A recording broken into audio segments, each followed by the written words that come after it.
The starting point of a research study typically is coming up with a statement or definition of the problem.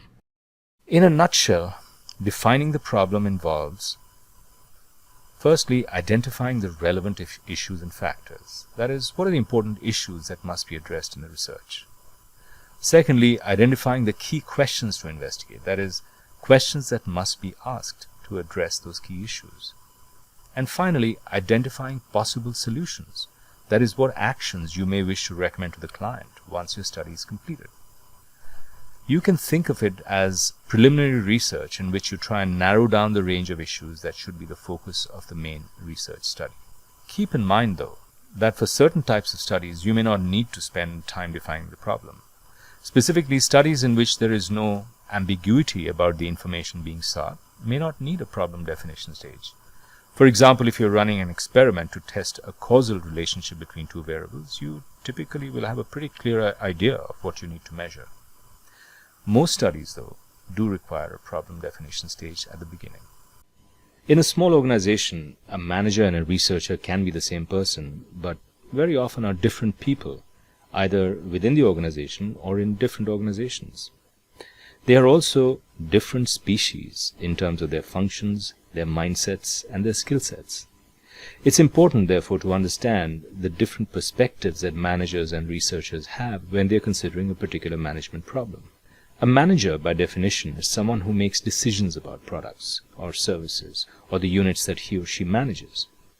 Their objective is to make the right decision with respect to the issue they are trying to address. For example, these decisions may include questions such as, should we launch a new product?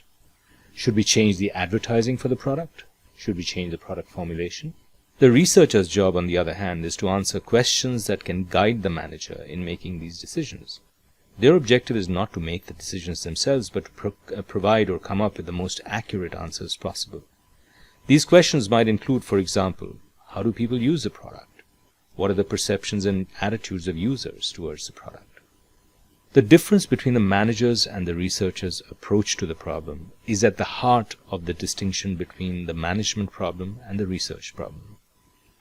The management problem is the problem as viewed from the manager's perspective. That is, it refers to a decision that needs to be made. It's what the manager needs to do. For example, he or she may want to decide whether or not to launch a new product, whether to change the advertising campaign for a product, or to change the product formulation. All these situations are characterized by a focus on action. In some cases, the action to be taken may not be apparent, and the management problem may be first to figure out which possible actions are worth examining in detail. The researcher's problem, on the other hand, is the problem as viewed from the researcher's perspective. It's what the researcher needs to do. It's an information-based definition of the manager's problem. It describes the information needed for the manager's decision to be made. Essentially, the researcher takes the statement of the problem provided by the manager and translates it into the information needed. For example, if the decision is whether a proposed new product should be launched, the researcher's task is to determine the demand for the product. The researcher then elaborates on this statement of the problem to come up with a set of information needs that would be relevant to estimating the demand for the product. Similarly, if the management decision is whether or not to change the advertising for a product, the corresponding research problem would be to determine the effect of this change on sales of the product, or on other variables that might be of interest.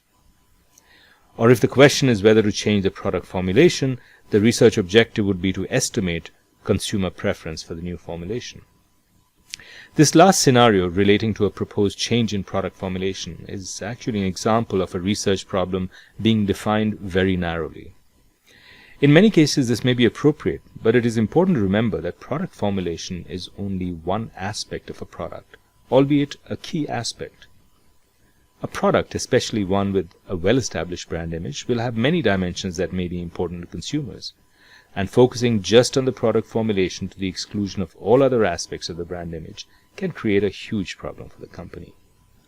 Perhaps the best-known example of this phenomenon was the introduction of New Coke in the 1980s, based on extensive taste tests that compared the New Coke formulation to the existing Coke. Even though the taste tests had conclusively showed that the new formulation was preferred, researchers had failed to account for the emotional ties of consumers to the Coke brand, and when the new Coke was launched, consumer outrage at the change forced the company to bring back the original product and eventually phase out the new version. To learn more about that, click on the link to the video. As we discussed earlier, research can be categorized as exploratory, descriptive, or causal. Depending on how clearly the management problem is defined, the type of research required will change. If the problem is stated as how to reverse a decline in sales, that's a very broad objective, without much clarity on what the key questions to be investigated are. So, in this case, you would use exploratory research and qualitative techniques to accomplish this objective. On the other hand, if the objective is primarily to describe some aspect of the market or consumers, such as the demographic profile of the brand's customers, it's clear what you need to find out, and descriptive research would be appropriate in the form of structured questionnaires and random sampling. Finally, if the problem is specifically to test some hypothesis, such as to understand the effects of some factor or some action on a dependent variable, such as sales, again, the information needed is clearly defined. In this case, causal research is needed. At this stage, you would look to three main sources of information, although of course there could be others depending on the subject of the research. You can examine secondary data, both internal and external. You can interview decision makers, users, or buyers if they're not the end users. And you can talk to experts who can give you information about market trends and characteristics.